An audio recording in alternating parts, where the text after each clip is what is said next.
Is what we see on TV real? I'm Ellie, someone who knows nothing about law enforcement. And I'm Steve, a former police detective. Join me as we check out policing representation. The first clip is from Brooklyn Nine-Nine, which, have you seen that? Now, I'm aware of Brooklyn Nine-Nine because I've got a 16-year-old daughter who basically does nothing but watch TV at all times. So I've seen it many times on a phone screen. But I'm not massively familiar with it. I get the idea it's NYPD, well, obviously in Brooklyn, but I don't know much more about it than that. So let's have a look. I love the first walkthrough of a crime scene. It's kind of like arriving at summer camp, except the lake is full of blood and your bunkmate is dead. Okay, so what I love about this is you get your technicians who are all like covered in like protective gear, they've got hoods up and everything. And then you've got other people that just in like whatever they like. Yeah, just like leaving their hair everywhere. And who's that uniform dude? Is he a detective or what's his job? Yeah, he's got a good moustache. I mean, his moustache alone is going to... Right, okay. Okay, so I mean, it's good that we've got the proper forensic people in suits, and these guys are just basically putting what they call sloughing off. It's a lovely term. Basically shedding fibres, hairs, clothes fibres, DNA, skin cells everywhere. His moustache alone is like a forensic nightmare, isn't it? There's a good bit of blood spatter there. That's good. When people die, a couple of things often happen. If they're cut up with stuff, blood will spatter places. But when people die, they do tend to empty their bowels. There will often be a stink there in any event. If this has been decomposing because it's quite hot there and the aircon's not working, then it is going to be pretty smelly. So whenever I watch something like this, I always default to breathing through my mouth automatically. It's just a thing. I don't think I've ever done rock paper scissors in this sort of crime scene. What are those little? It's good that they've got those sort of little sort of evidence tent things. But it does seem to have been rather indiscriminately put out just next to everything. The whole idea of those is to draw somebody's attention to the fact that there's something here of interest, not just sort of scatter them around. That is an unusual blood spatter. It does look, well, we know what it looks like. So that would be interesting. So presumably the idea being that they're in this crime scene for like 50 days. Is this what they're getting at here? Be a little bit unusual them still finding clues 50 days later, because at that point you would think maybe someone should have searched it properly in the first place. Equally, I don't know why they need shoe covers 50 days later, because you would imagine somebody would have gathered the forensic evidence on day one, or possibly day 2, or week 2, or week 4, rather than sort of month 2. But it's a good look. All right, okay. So the body, did they not find the body in the actual apartment? The body's missing. So essentially, they don't find out who did it until like at the end of the episode, they discover that they'd like been hiding in the vents or something. It was like the vents. I shall explain. No, the AC. Yes. The aircon ducts. The aircon ducts. Yeah, they put on the AC and then like there's a horrible smell, and I think the murderer is like decomposing, or the victim. There's a body in the AC. I don't know who did it though. And but so there's loads of blood. There's a stench of a body, and they don't actually find the body. Yeah, the body's missing. There's just loads of blood until later on, when the body presumably starts dripping through the ceiling or something like that. I went to a dead body many years ago that had been in a bath over summer, and they'd been in the bath for, I think, something like 3 or 4 months. So hopefully you're not eating anything. But it was basically it was soup. This person had died in the bath. It was really, really grim. Gosh, I'm never gonna have another bath again. No, you should. If you feel ill, if you feel a bit die, don't get in the bath, because somebody's going to have to basically come and ladle you out. So what do you want to know police-wise out of that? I mean, I didn't like the... this is one of my real pet hates about all police dramas, is the whole forensics thing. You get the forensic people all suited up, and then you get other people that just wander in, and it's just stupidity. Yeah. And I don't get why you would do that. You normally in British police drama you get some kind of senior detective that just sort of wanders in. And the other thing is, there's never that many people there. And because what we saw in there, I don't think we saw too much of it, but you often see this like a random uniform cops, 3 of them all with clipboards, what are these people writing down? They're not doing anything, not examining anything, they're not speaking to any witnesses. They're just there with a clipboard, standing next to a wall. I don't know what these people are doing. And there's about 5 of them with cameras taking photographs of random stuff.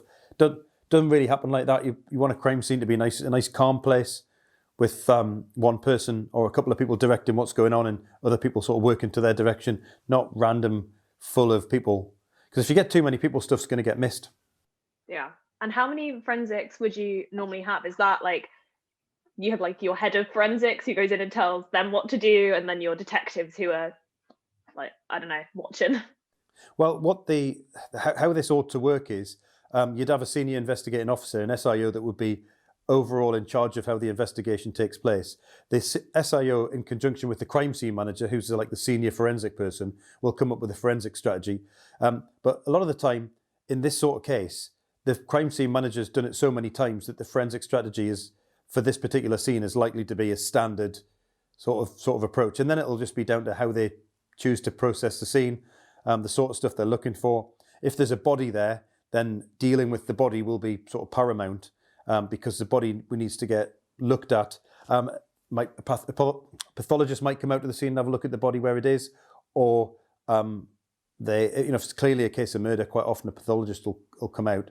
And then that body will get photographed and then will get put into a body bag. They'll put bags on the hands to keep any forensic evidence under the fingernails intact. Because somebody might have been scratching, or they could even have those sort of DNA on them from touching people, hairs, fibers, whatever, because the hands are the sort of touchy places. So therefore, this is the place that's highly likely to come into contact with stuff. So they'd bag the hands up, and then the body would get put into a body bag. It gets sealed with tape so that we could say that it's forensically intact. And then the body would go, and more stuff would get done on the crime scene. So what would be the procedure if there is no body? Would it still be because these are they're not homicide detectives, they're sort of generic detectives, but they're treating it as a homicide.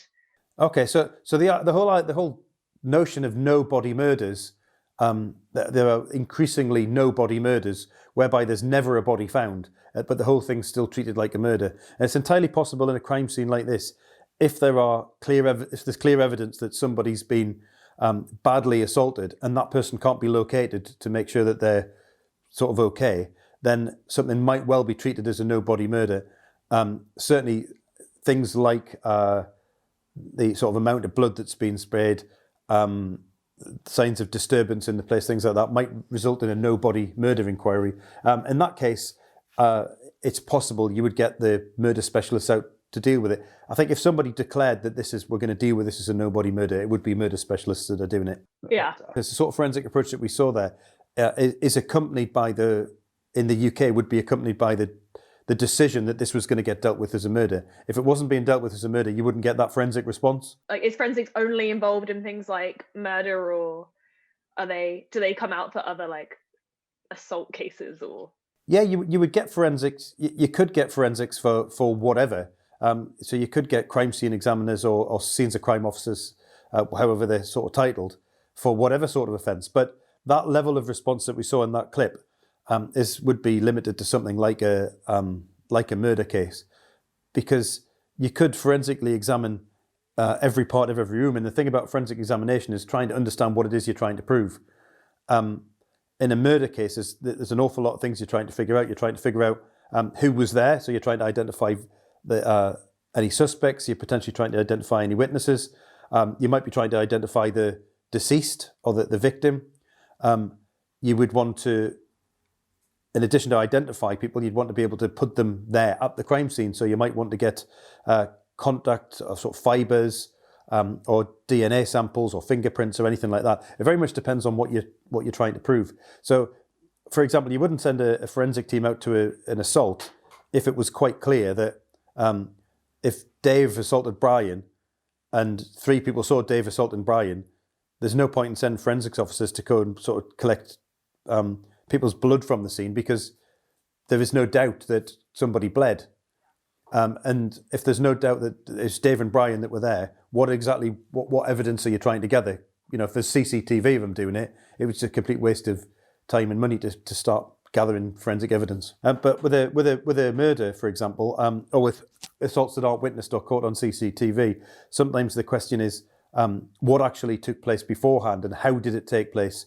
It's not necessarily, if somebody's arrested for on suspicion of murder, they might say, well, yes, there was an altercation, but I wasn't the aggressor. I was defending myself.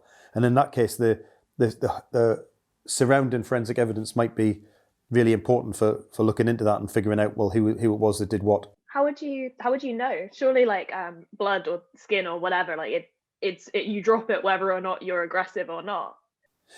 It's about marrying up people's accounts. It's about understanding what people are saying took place and then looking to see whether the forensic evidence supports what they've said, supports their version of events, or else is telling a different story. So if someone said, for example, we had a fight over there and he punched me in the face, well, is there any evidence that is there any evidence of my blood at the scene? Is there any evidence that an altercation took place over there, or is it just made up because in actual fact it was an unprovoked or premeditated attack? Interesting. So much piecing of stuff together. In a murder case, you would get everything. You'd get as much physical evidence as you could possibly take away. In less serious offences, you'd be getting. You wouldn't be able. That you can't have that response to every single crime. So normally, what you would do is try and understand what you think has taken place, and then gather the stuff that's most relevant. Because if you think about it, every time a minor offence is committed, you can't devote like 6 people to spend in the next 10 hours painstakingly hunting through the carpet. You need to understand what it is and what you're trying to get, because it's about proportionality, because it's taxpayers' money.